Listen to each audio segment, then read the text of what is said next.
Assalamualaikum warahmatullahi wabarakatuh. Halo semuanya, di sini kami akan memaparkan materi mengenai tujuan dan fungsi dari perencanaan sarana dan prasarana. Kami dari kelompok 2 yang beranggotakan 1. Anissa Tri Maharani dengan NIM 230410800179. Komaria dengan NIM 230410800180 dan Eka Nafisah Tun Sa'diah 230510800203. Pengertian perencanaan sarana dan prasarana. Pengertiannya adalah perencanaan merupakan langkah awal yang sangat penting dalam manajemen, termasuk dalam pengelolaan sarana dan prasarana.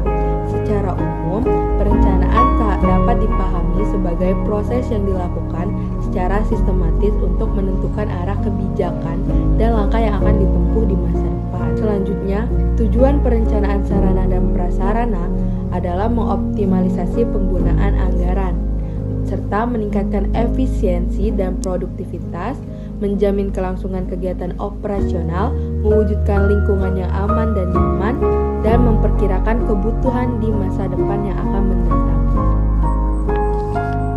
Baik, selanjutnya yaitu fungsi perencanaan sarana dan prasarana. Yang pertama yaitu prediktif. Perencanaan memiliki fungsi utama sebagai alat untuk memprediksi kebutuhan di masa depan. Dan yang kedua yaitu korektif, memungkinkan organisasi untuk meninjau kembali rencana yang telah disusun, kemudian melakukan penyesuaian sesuai dengan kondisi terbaru. Dan yang ketiga yaitu optimalisasi, yaitu memastikan bahwa setiap fasilitas yang dimiliki oleh organisasi digunakan secara efisien dan efektif sehingga tidak terjadi pemborosan sumber daya.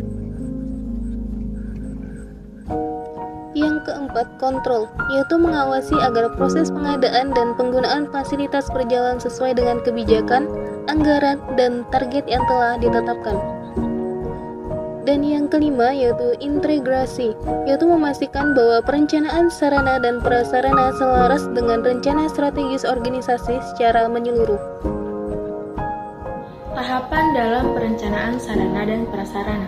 Adapun tahapan dalam perencanaan sarana dan prasarana itu ada 6. Yang pertama, analisis kebutuhan. Yang kedua, inventarisasi dan analisis aset yang ada. Yang ketiga, penyusunan rencana induk atau master plan. Yang keempat, penetapan prioritas. Yang kelima, implementasi dan pengawasan. Dan yang keenam, evaluasi dan juga koreksi. Kesimpulan. Jadi, kesimpulannya, perencanaan sarana dan prasarana merupakan proses sistematis yang bertujuan untuk memastikan ketersediaan fasilitas dan peralatan sesuai dengan kebutuhan dari suatu organisasi ataupun lembaga.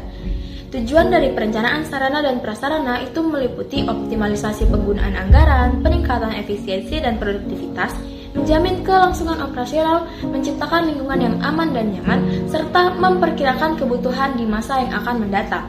Fungsi perencanaan sarana dan prasarana meliputi fungsi prediktif, korektif, optimalisasi, kontrol, dan integrasi. Baiklah, sekian yang dapat kami paparkan. Atas perhatiannya saya ucapkan terima kasih. Kami akhiri. Wassalamualaikum warahmatullahi wabarakatuh.